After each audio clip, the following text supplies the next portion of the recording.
Number 2, we're still in the 70s, as we were saying. This is Bushmills Old Special Liqueur, which is the original name for Blackbush. Old Special Liqueur.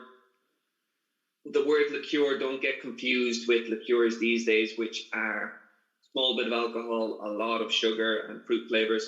Liqueur was always used throughout the 1900s, especially to describe a whiskey that was usually either dominantly in a fortified wine cask, or the dominantly is in like 2 or 3 components, and the biggest flavors was the fortified wine casks, or it was solely in a fortified wine cask.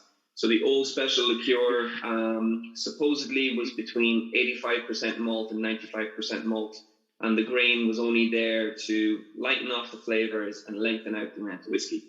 As you know from the 1970s, we're after enduring prohibition, multiple world wars, many fights with trade and all that kind of stuff that everyone always covers. And unfortunately, by the 1970s, majority of Ireland was on its knees. There's distilleries closing all over the place. So if you have X amount of stock and you still have to spread that the whole way around the world, using the column stills from Coleraine was a good way of getting really good flavoured malt, lengthening it out a little bit to lighten it off, because in the 1970s, everybody wanted a lighter style of Irish whiskey. And that helped bring the flavours together. It gave us the Old Special Liqueur that we have in front of us, and it gave a unique flavour profile against all the other just sherried malts in Ireland, or just fortified wine malts. So on the nose, you get pretty much the same thing you're going to get from the first one, but the flavours are a little bit more amped up. The column distilled grain in the first one helps lighten off the 3-star, whereas with this, because the malt is the dominant flavour, or the dominant component, it's helping the flavours build and build. It's still light. It's not inoffensive whatsoever. It's not attacking your senses, but there's a good bit more of that dusty sherried spice. Almost everyone says fruit cake and Christmas cake, but those alcohol-soaked raisins, alcohol-soaked dates that we would be used to describing sherried malts as, it's a lot more evident in this than it would be number 1. That's the first thing I picked up, as you say, was that spice kind of but it's not, as you say, it's not too overpowering. It's just like a very, very soft spice. Like, yeah, it's climbing on top of all that fruit to say hello first, but it's not as intense as Clove Rocks. It's not as intense as say cinnamon bark or anything like that. It's not extremely in your face, but it's there enough to go, hello, I'm here. It's there enough to jump out at you and for all of us to recognise it straight away.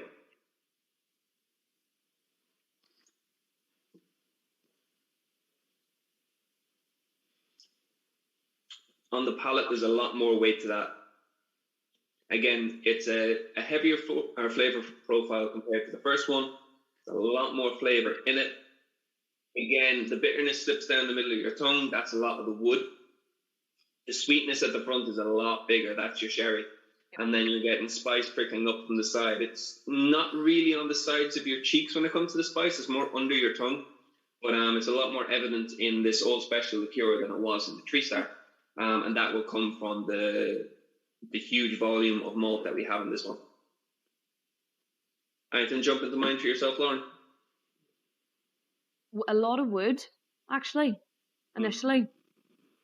That comes before the sweetness for me. Definitely, like that kind of oaky wood, not quite leathery, but head in that direction. Yeah, with the 3-star, as we were saying, with that kind of herbal, earthy bitterness that goes straight down the middle of your tongue and sticks to the back. With this, it's almost the same sensation, but it's your wood, your tannins, that sherry-soaked wood especially, straight down the middle, even though it leaves behind that fruit. And then when it piles at the back, all the wood tannins come forward, and that kind of real sherry wooded dusted spice, which is fantastic, is what most of us will come to when it comes to Bushmills itself. The interaction between the Bushmills distillate and the wood itself has always been a good balance. You always get spice with your fruit. You always get wood with your fruit. You always get working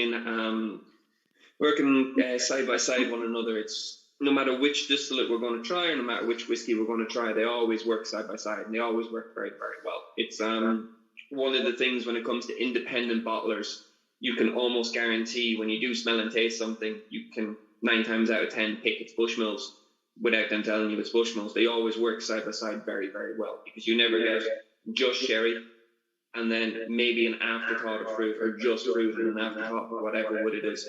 They always work side by side. And if you do get sherry first, the fruit is always literally, as soon as you find that is sherry, the fruit's coming through. As soon as you identify the fruit, you can get the wood or the spice coming through. And with the Old Special Liqueur, that's a lot bigger and heavier of a flavour than the first, so it's a lot more evident in it. I think everybody always describes Blackbush as like the nostalgic whiskey. You know, Blackbush nearly has a cult following, doesn't it? It's just one of those whiskies. It's like, it's always on your back bar, always in your cupboard. It's just a go-to. And it was, even that pretty much inspired the change of name. I think there was an article, was it 1936? It was actually referenced as Black Label, because, obviously more and more locals were asking for Black Label and Blackbush, and then that's kind of what inspired the name change as well. Well, that's completely true. Like, in countries where people are illiterate, or ourselves, like we eat with our eyes. You see something that looks nice on the side of it, everybody goes for it 9 times out of 10. But like, I remember when I was starting in the bar 16 years ago at this stage, White Bush was asked for, can I get a shot of red cap? And it was because there was at the time a red cap on top of it. And that was that if you said the word Bushmills, the bartender would get confused between Black Bush and White Label. That's what it seemed to be anyway. So I'll have a red cap, and then there was nicknames for Blackbush. I won't say on this because it's recorded, but anyway, there was nicknames. We all know. Everyone knows, but anyway, I'm not going to go down that one. Then lost me place. Then Blackbush, Black Label were two things that seemed to always coincide, and it would always depend on the age, generation, or however you want to put it, of the person who was sitting in front of me. Absolutely. What they were referred to. And I know Black Label, it had to kind of change to Blackbush because you've Johnny Walker Black Label, and back in the 80s you would have had a few different Black Label versions of bourbons and scotches and stuff, and they wanted to stand out. So it does make sense. It sounds like a nickname in itself anyway, derived from Bushmills, but it works. It does work, absolutely. And that's why it wasn't surprising that when Red Bush came out, it was Red Bush as opposed to an alternative name.